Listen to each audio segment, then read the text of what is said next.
High বন্ধুরা, কেমন আছেন সবাই? আশা করি সকলেই ভালো আছেন। আজকে আপনাদের মাঝে নিয়ে আসলাম কোটা নিয়ে আন্দোলন, ইসলাম কি বলে। চলুন আমরা এ বিষয়ে জেনে আসি মোস্তাফিজ রহমানি হুজুরের কাছ থেকে। আর যদি চ্যানেলটিতে নতুন হয়ে থাকেন অবশ্যই একটা সাবস্ক্রাইব করে যাবেন।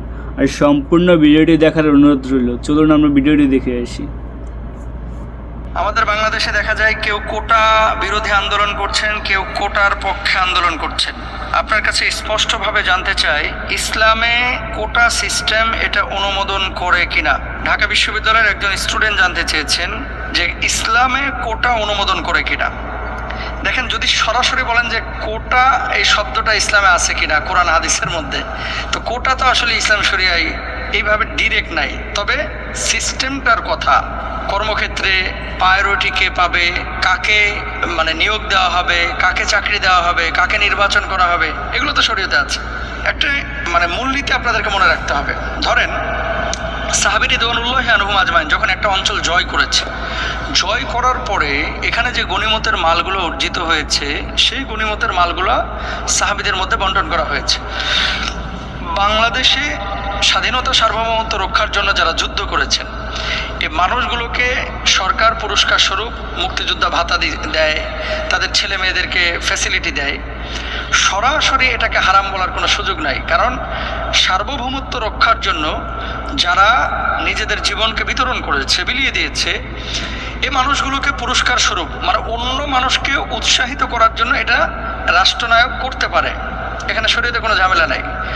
মূল যে সমস্যাটা, ধরেন যিনি যুদ্ধ করেছেন তিনি উপকার পেলেন, তার পরিবার উপকার পেল, কিন্তু তার পরবর্তী 5 জেনারেশন, 6 জেনারেশন, 3 জেনারেশন, পরবর্তী জেনারেশন, তাদেরকে যদি উপকার দেওয়া হয় তাহলে রাষ্ট্রীয় নাগরিক অন্যান্যরা ক্ষতিগ্রস্ত হবে কিনা, এটা হচ্ছে মূল বিষয়। এই জন্য কেউ আন্দোলন করতেছে পক্ষে, কেউ আন্দোলন করতেছে বিপক্ষে, তাই না? যে নাতিপুতি এরা এই অধিকার পাবে কিনা।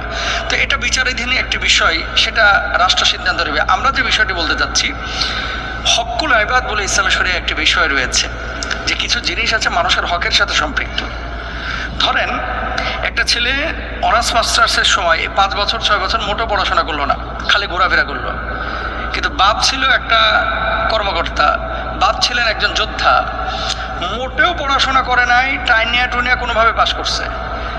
এখন সে পরীক্ষা দিল, টেনে টেনে সেখানেও পরীক্ষা পাশ করলো। আর আরেকজন যিনি মেধাবী, উনি ফার্স্ট বয়, উনি সেকেন্ড বয়, উনি দেখা যাচ্ছে 100-র মধ্যে 96 পাইছে, আর ওই যে টেনে টুনে যে পাশ করছে ও পাইছে 33।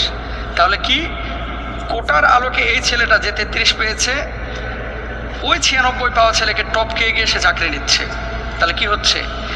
মেধাটা নষ্ট হচ্ছে, মেধার মূল্যায়নটা নষ্ট হচ্ছে, তাই না?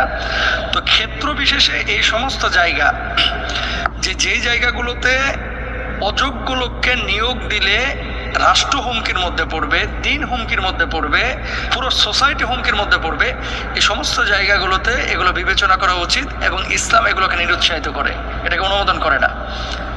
ইসলাম কি বলছে? যেই মানুষের যে যোগ্যতা, তাকে সে অনুপাতে মূল্যায়ন করতে বলা হয়েছে। ধরেন একজন কোরআন তেলাওয়াত একেবারে মিশরি কারীদের মতো পারে, সৌদি আরবের কারীদের মতো পারে, আর আরেকজন কোরআন তেলাওয়াত করে কিভাবে? চাঁদপুর, কুমিল্লা, রাজশাহী, নোয়াখালী, কুড়িগ্রাম, এই গ্রাম অঞ্চলে একজন মুরব্বীর মতো ভাঙাচোরা পড়া, ঠিক মতো পড়তেই পারে না, তেলাওয়াত করতে পারে না। তো আপনাকে যখন ইমামতির ইন্টারভিউ নেবেন, নিশ্চয়ই ওই গ্রাম্য লোককে নেবেন না, নেবেন যিনি মিশরের মতো তেলাওয়াত পড়ে, যিনি সৌদি আরবের হাফেজদের মতো তেলাওয়াত করতে পারে। আপনি তো তাদেরকে মূল্যায়ন করবেন, এটাই হচ্ছে স্বাভাবিক।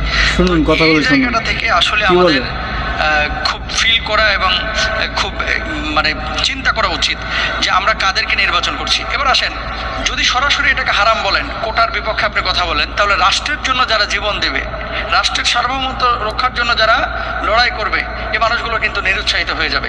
তাই যোগ্যতা অনুসারে মানুষকে বিবেচনা করা উচিত। যারা আন্দোলন করছেন এবং যারা পক্ষে বিপক্ষে অবস্থান নিয়েছেন, নিট অ্যান্ড ক্লিন একটা টেন্ডেন্সি আমাদের ভিতরে কাজ করা নিয়ে আসা উচিত।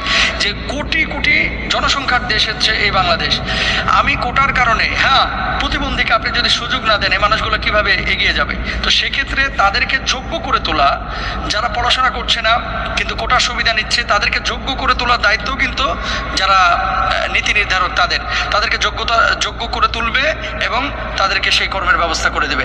তো কোটাকে সরাসরি নেগলেক্ট করা এটা উচিত না, আবার কোটার মধ্যে থেকে পড়াশোনা বর্জন করে অযোগ্য হয়ে আপনার ফ্যাসিলিটি নেওয়া এটাও কিন্তু উচিত না, কারণ এখানে একটা হকুল আইবাদের বিষয় রয়েছে। ঘুষ দেওয়া অনেকে চাকরি নেয়, কি করে পাশ করছে টেনে টুনে, আরেকজন দেখা যাচ্ছে আপনার ফার্স্ট ক্লাস ফার্স্ট হয়েছে, কি করলো 18 লক্ষ টাকা ঘুষ দিয়ে ওই যে 9 নম্বর সিরিয়ালে ছিল 12 নম্বর সিরিয়ালে ছিল ওই ছেলেটা ঢুকে গেলো, সম্পূর্ণরূপে হারাম, এটা কোনোভাবেই জায়েজ নেই। সুতরাং আল্লাহ তাআলা আমাদের সবাইকে বোঝার তৌফিক দান করুন, এগুলো নিয়ে বাড়াবাড়ি ছাড়াছাড়ি না করে আমরা যোগ্যতার ভিত্তিতে মানুষকে মূল্যায়ন করি।